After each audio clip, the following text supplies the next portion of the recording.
ఈరోజు మనం 9వ రోజులో ప్రవేశించాం. ఇప్పుడే మన దేవాలయంలో వేయించేసి ఉన్న శ్రీ భూ సమేత శ్రీ వెంకటేశ్వర స్వామి వారికి, అలానే గోదా సమేత రంగనాథ స్వామి వారికి ఆరాధన ఆరోగ్యంకు పూర్తి చేశాము.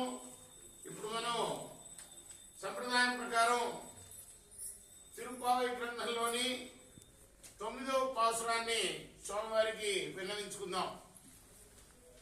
ఈ తిరుప్పావై పాసురాలని గోదాదేవి అంటే 12 మంది ఆళ్వారులో ఒక ఆమె, ఒకే ఒక ఆమె, మిగతా వాళ్ళందరూ మగవాళ్లే. ఆమె రాసిన గీతాలు కాబట్టి ఆమెని ప్రార్థన చేసుకుందాం. ముందు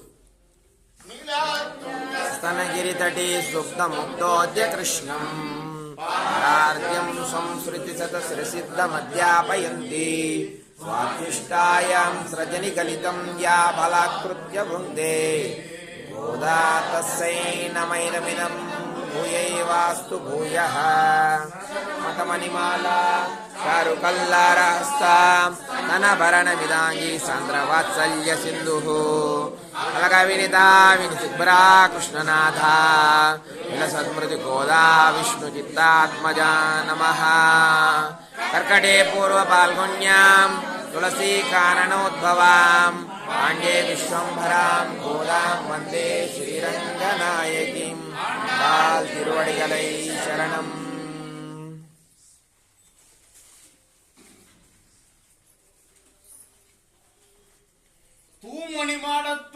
தூமணி மாடத்து துத்தும் விளக்கரியா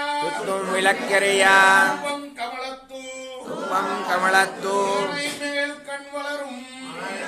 கல்வளரும் மாமான் மகளே மணிக்கதவம் தாழ் திரவாய் ஆமீரவளை எழுப்பிரோ உன்மகள்தான் உம்மையோ அன்பிச்செவடோ ஆனந்தலோ ஏமப்பரிந்தையில் மந்திரப்பட்டாலோ மாமாயன் மாதவன் வைகுந்தன் என்னென்றோ நமப்பரும் నవింద్రేలోరెంబావాయ్.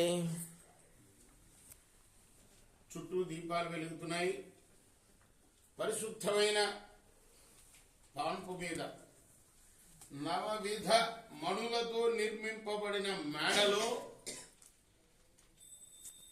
సుఖశయ్య పైన అగరు ధూపాలు ఘుమఘుమలాడుతుండగా నిద్రపోతున్న ఓ అత్త కూతురా, మణి కవాటపు గడియని తెరవే. అది లేవకపోతే లేవకపోయింది.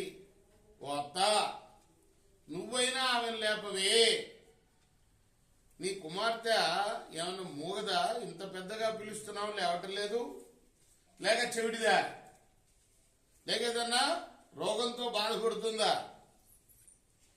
లేదంటే కదిలితే తంతామని ఎవరైనా కాపలి ఉన్నారా? లేక బాగా నిద్రపోయేటట్టుగా ఎవరు మంత్రం వేశారా?